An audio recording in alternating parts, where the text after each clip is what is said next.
నమస్తే. Welcome to hit TV. నేను శ్వేత. ఈరోజు నాతో పాటు ప్రముఖ ఆస్ట్రాలజర్ బ్రహ్మశ్రీ సుభాష్ శర్మ గారున్నారు. నమస్తే గురువుగారు. శ్రీమాత్రే నమః. గురువుగారు, దీపావళి వచ్చేస్తుంది. అవును. సో, అందరికీ ఇష్టమైన పండుగ ధనత్రయోదశి. అవును. కనీసం ఆడవాళ్ళు ఆ రోజు గ్రామ్ బంగారమైనా కొనుక్కోవాలి అని చెప్పేసి చెప్తూ ఉంటారు. అవును. బంగారంతో పాటు వెండైనా ఏదైనా ఒక వస్తువు తీసుకోవాలి అని చెప్పేసి అంటారు. అవును. ఈసారి ధనత్రయోదశి రోజు లక్ష్మీదేవి అనుగ్రహం పొందాలి అంటే అసలు ఏం చేయాలి? ధనత్రయోదశిని అసలు ఎలా జరుపుకోవాలి? చాలా మంచి ప్రశ్న. తప్పకుండా తెలియజేస్తాను. ముందుగా ప్రేక్షకులందరికీ శ్రీమాత్రే నమః, శ్రీ గురుభ్యో నమః. నమస్తే అస్తు మహామాయే శ్రీపీఠే సురపూజితే శంఖచక్ర గదాహస్తే మహాలక్ష్మీ నమోస్తుతే.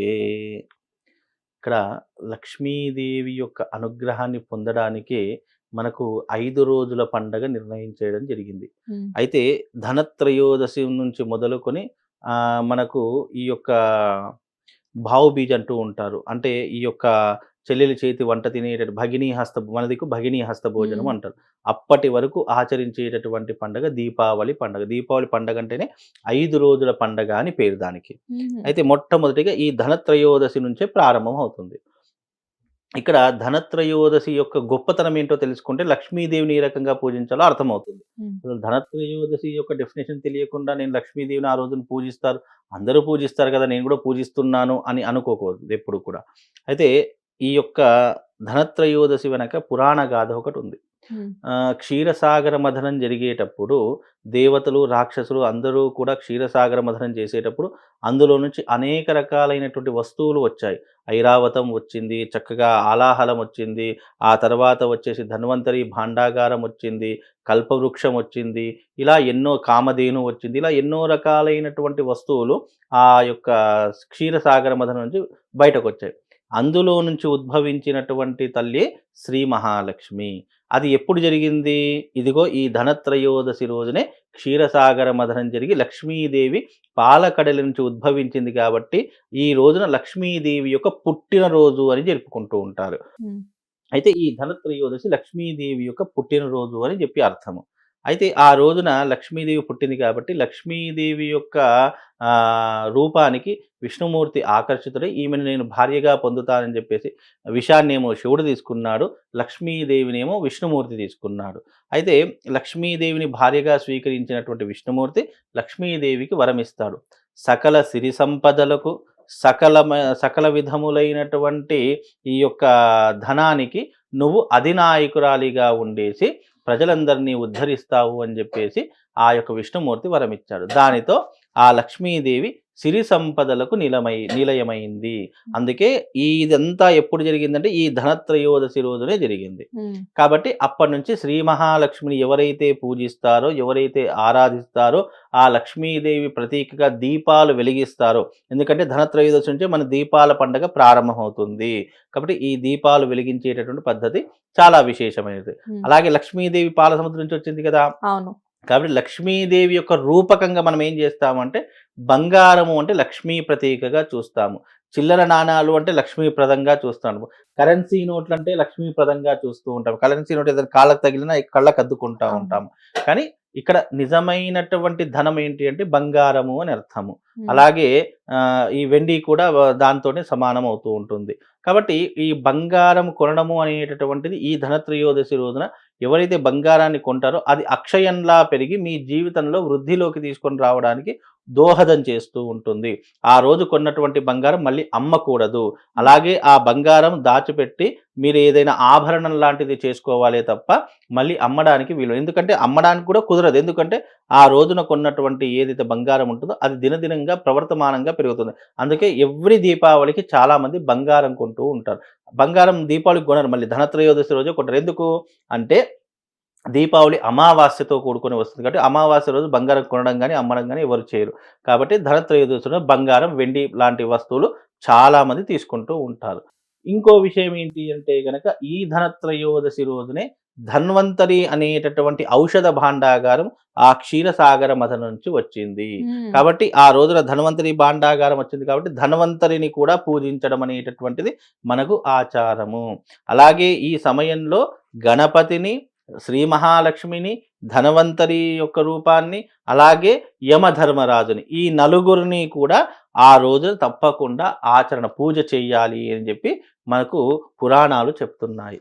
యమధర్మరాజుకు కూడా పూజ చేస్తారా గురువుగారు? 100% యమధర్మరాజు యొక్క పూజ కూడా ఆ ధనత్రయోదశి రోజున చాలా మంది ఆచరిస్తుంటారు. అప్పటినుంచే యమదీపము అని చెప్పేసి చాలా మంది పెడుతూ ఉంటారు. అది ఎలా పెడతారంటే ఆ ధనత్రయోదశి నుంచి ప్రారంభమై 5 రోజులు పెడుతూ ఉంటారు. ఎందుకు అనంటే గనక ఈ యొక్క యమధర్మరాజు దానికి కూడా ఒక కథ ఉంది. అది యమదీపము అని చెప్పేసి చాలా మంది ఆచరిస్తూ ఉంటారు. అయితే పురాణ కాలంలో ఒక రాజుగారికి సంతానం ఉండదు. ఆ రాజుగారి సంతానం లేకపోవడంతో ఎన్నో పూజలు చేస్తే, యజ్ఞయాగాలు చేస్తే ఒక్క సంతానం కలుగుతుంది. ఆ సంతానం కూడా అల్పాయుషు సంతానము. అంటే పెళ్ళైనటువంటి 4వ రోజే ఆ యొక్క కుమారుడు మరణిస్తాడు అని చెప్పేసి అతని జాతక ప్రకారంగా జ్యోతిష్యులు చెప్పారు. చెప్పగానే ఆ పెళ్లి చేయలేనటువంటి పరిస్థితుల్లో తండ్రి గారు ఉండిపోయారు. ఆ రాజుని చూసి, అంటే ఆ యొక్క రాజుని చూసి ఇంకో యువరాణి అతన్ని వరించింది. అబ్బా, ఈ యువరాజు చాలా అద్భుతంగా ఉన్నాడు, చాలా చక్కగా ఉన్నాడు, ఇతను వివాహం చేసుకోవాలి అని చెప్పేసి వరించింది. అంటే వాళ్ళిద్దరి మధ్య ప్రేమ పుట్టి వాళ్ళిద్దరు కూడా వివాహం చేసుకోవడానికి ఇష్టపడ్డారు. కానీ ఆ అమ్మాయికి ఈయన చనిపోతాడనేటటువంటి విషయం తెలియదు. ఎప్పుడైతే వాళ్ళ నాన్నగారికి నేను ఈ యువరాజుని పెళ్లి చేసుకుంటానని చెప్పగానే ఆ యువరాజు గారి యొక్క జాతకం తీసుకొని వచ్చి, పెళ్ళైన 4వ రోజుకే చనిపోతాడమ్మా, మళ్ళీ నువ్వు వైధవ్యం చెందుతావు, ఎందుకు అనవసరంగా చనిపోయేటటువంటి వ్యక్తిని పెళ్లి చేసుకోవడము అనేటటువంటి విషయానికి వచ్చేసరికి అప్పటికే వాళ్ళిద్దరూ కూడా గాఢంగా ప్రేమించుకుంటున్నారు. ఇక ఆయన లేకపోతే నేను బ్రతకలేను అని చెప్పేసి ఆ యువరాణి అనగానే, సరే నా భర్తను ఎలా కాపాడుకోవాలో నాకు తెలుసు కాబట్టి నేను అతన్నే వివాహం చేసుకుంటా అని చెప్పి పెద్దల్ని ఎదిరించి ఆ సమయంలో వివాహం చేసుకోవడం జరిగింది. చేసుకున్న తర్వాత వివాహమైనటువంటి 4వ రోజు, అయ్యో ఈ రోజున వేద పండితులు చెప్పినటువంటి విధంగా, జ్యోతిష్యులు చెప్పినటువంటి విధంగా 4వ రోజు యమధర్మరాజు ఏ రూపంలో వస్తాడో తెలియదు అని చెప్పేసి ఆ యొక్క యువరాణి ఏం చేసింది, ఆ శ్రీమతి, ఆ రాజుగారి యొక్క భార్య అంటే, ఆ రోజున 2 దీపాలు వెలిగించింది. ఆ 2 దీపాలు ప్రధాన సింహద్వారం, ప్రధాన గుమ్మం ఎక్కడైతే ఉంటుందో అక్కడ ఆ 2 దీపాలు ఇరువైపులా పెట్టింది. పెట్టిన తర్వాత ఏం చేసిందంటే, ఒక కుప్పగా బంగారు ఆభరణాలు పెట్టింది. అంటే బంగారు నాణాలు, బంగారు ఆభరణాలు పెట్టింది. మరో కుప్పగా వజ్ర వైఢూర్యాలు పెట్టింది. మరో కుప్పగా మణులు, మాణిక్యాలు వేసింది. ఇలా మెయిన్ దర్వాజా దగ్గర, అన్ని డోర్ దగ్గర అన్ని రాసులుగా పోసింది. పోసి ఇరువైపులా చాలా దేదీవ్యమానంగా వెలుగుతున్నటువంటి అఖండ దీపాలను వెలిగించింది. ఆ దీపాల కాంతులు ఆ యొక్క బంగారు ఆభరణాల మీద, వజ్ర వైఢూర్యాల మీద పెట్టేసరికి రిఫ్లెక్షన్ వస్తూ ఉంటుంది ఆటోమేటిక్లీ. ఇప్పుడు ఏదైనా అద్దం మీద మనం కాంతిని వేస్తే అది ఎలా రిఫ్లెక్షన్ అవుతుందో ఆ రకంగా రిఫ్లెక్షన్ వచ్చింది. ఆ సమయంలో యమధర్మరాజు సర్పాకారం దాల్చి, అంటే సర్పం యొక్క అవతారాన్ని దాల్చి ఆ ఇంట్లోకి ప్రవేశిస్తున్నాడు. అంటే అతనికి నాగగండం ఉంది కాబట్టి సర్పాకార రూపంలో కాటు వేస్తే ప్రాణాలు పోతాయి కాబట్టి అలా కాటు వేసి ప్రాణాలను తీసుకుపోదాము అని చెప్పేసి వచ్చాడు. ఎగ్జాంపుల్గా మనం ఉదాహరణకు లెక్క వేసుకుంటే అతని యొక్క ఆయుష్ మూడేటటువంటి సమయం 11 గంటల 5 నిమిషాలకు ఆయు ప్రమాణం పూర్తయిపోతుంది. కానీ ఈ యమధర్మరాజు లోపలికి రావాలి అంటే ఆ దీపాల కాంతులని దాటుకొని లోపలికి రావాలి.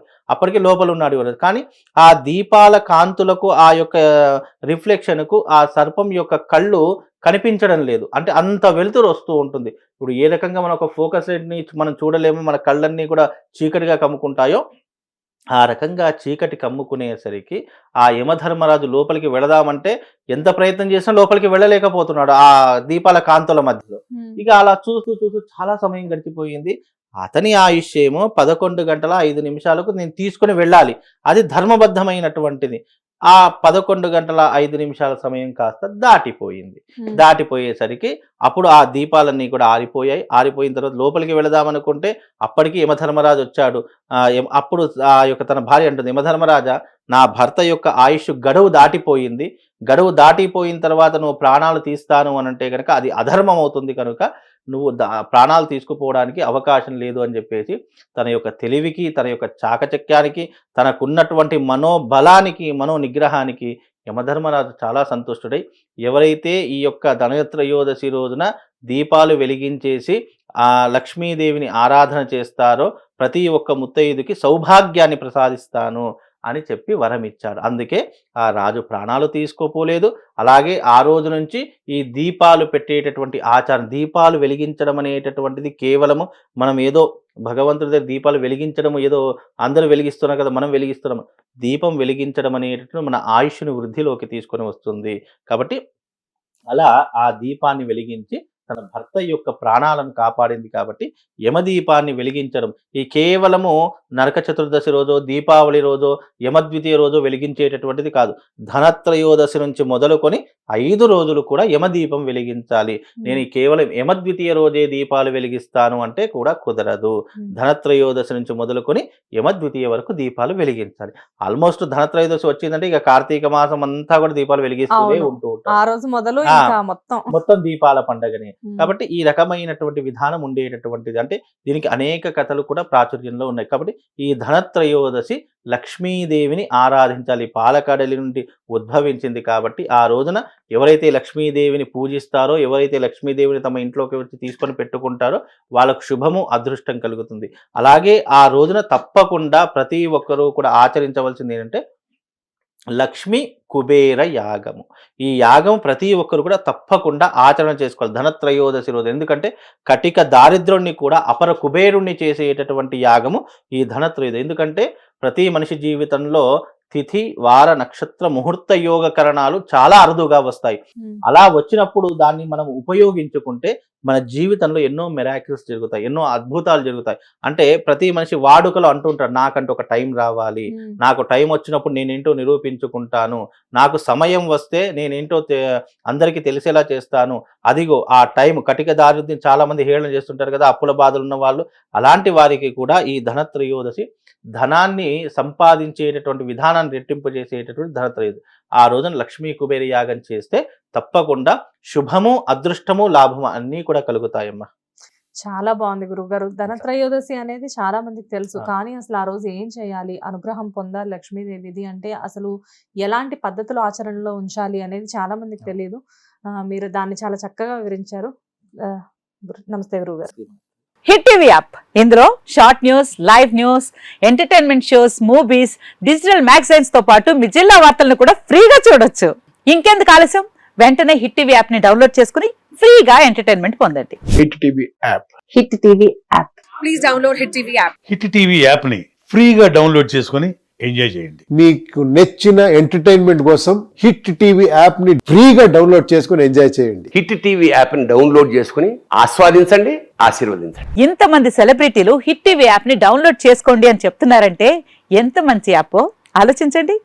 అమెరికా అమెరికా అమెరికా అమెరికాలో చదవాలనుకునే వాళ్ళకి విశ్వసనీయమైన పేరు మన శౌర్య కన్సల్టెన్సీ. UK లో 1 year masters, UK లో 1 year masters, 2 years work permit up to 5 years visa. Contact Saurya Consultancy. Contact 89851 89851.